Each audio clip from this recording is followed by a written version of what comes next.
Court's in session. I want to say a few things tonight. I want to say it from the bottom of my heart.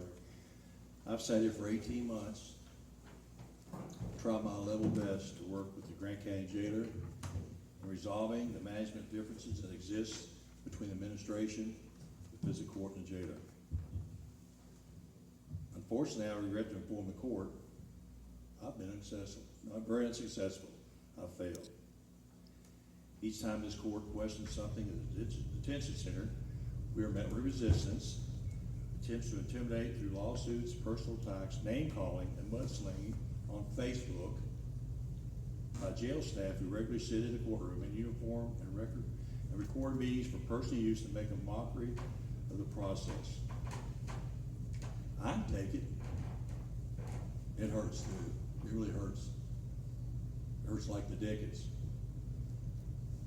But my hide is tough, and I knew there would be some tough days when I ran for this job. What I cannot abide by and will not tolerate anymore is continued abuse of authority, such as adjusting jail population on a whim, which creates significant financial problems for this county.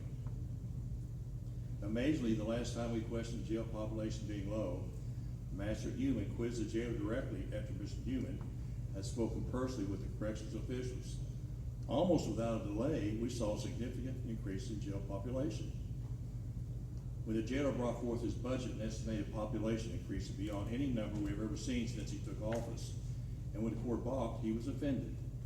The jailer repeatedly has accused this court of not providing adequate staffing, when in fact, the jailer has most often been below the number of the people the court set forth.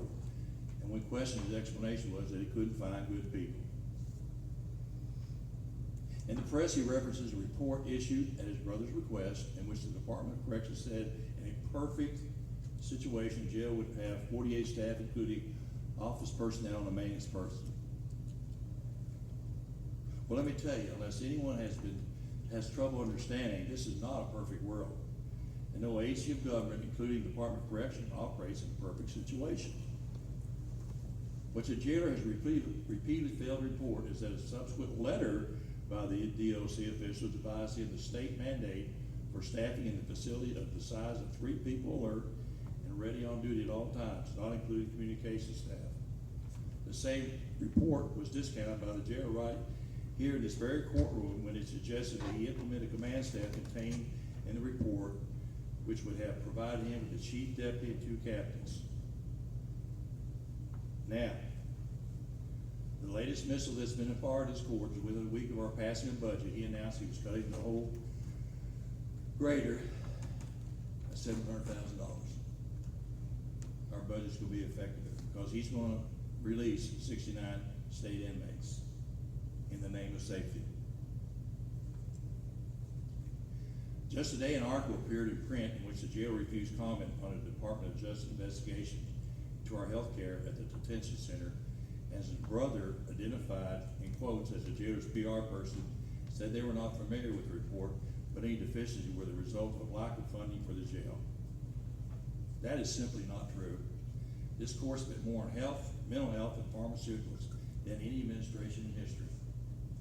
As Magistrates Riley and Codarn have repeatedly questions about pharmaceutical costs, the jail administration sat silent.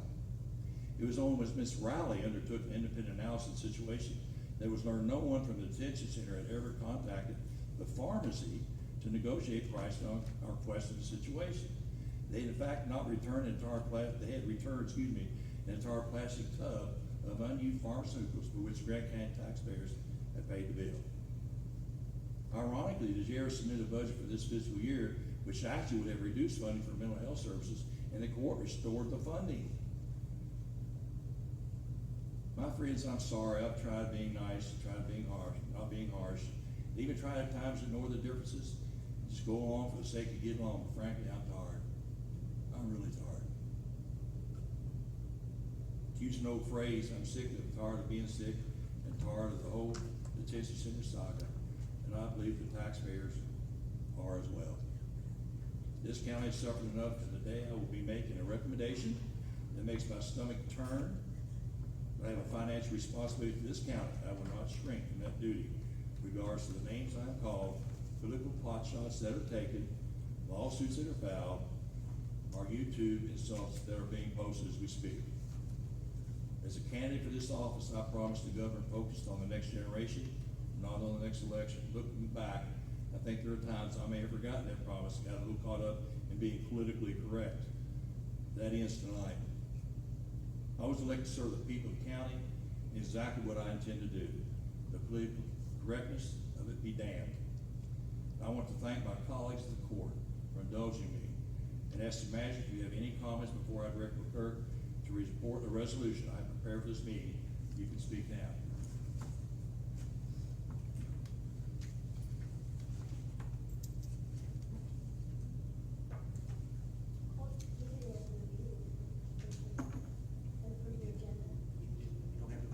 Special meeting. Okay, I just wanted to make sure he's doing Agenda everything. can only be what was issued in the press. Judge, the only thing I can say is regrettably that numbers speak for themselves. And I know that we fought this battle but we cannot delay holding up taxpayers' dollars and, it's just, well, numbers speak for itself. It's just, the numbers are here.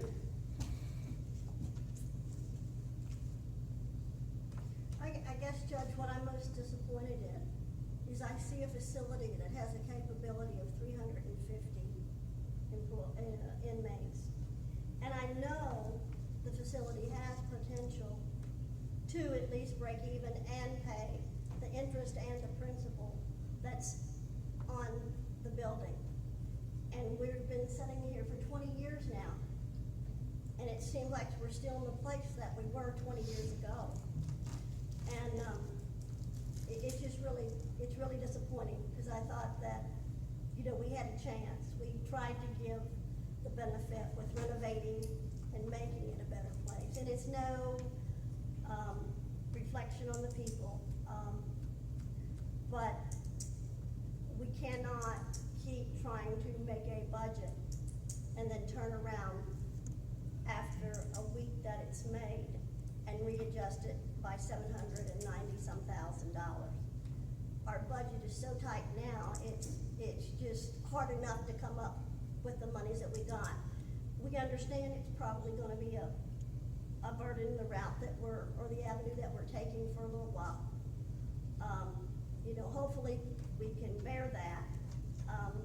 The other thing that will come with that is more of a fixed income that you can truly budget something on that's not fluctuating, that it could blow you out of water within 2 or 3 weeks after you've already made the budget.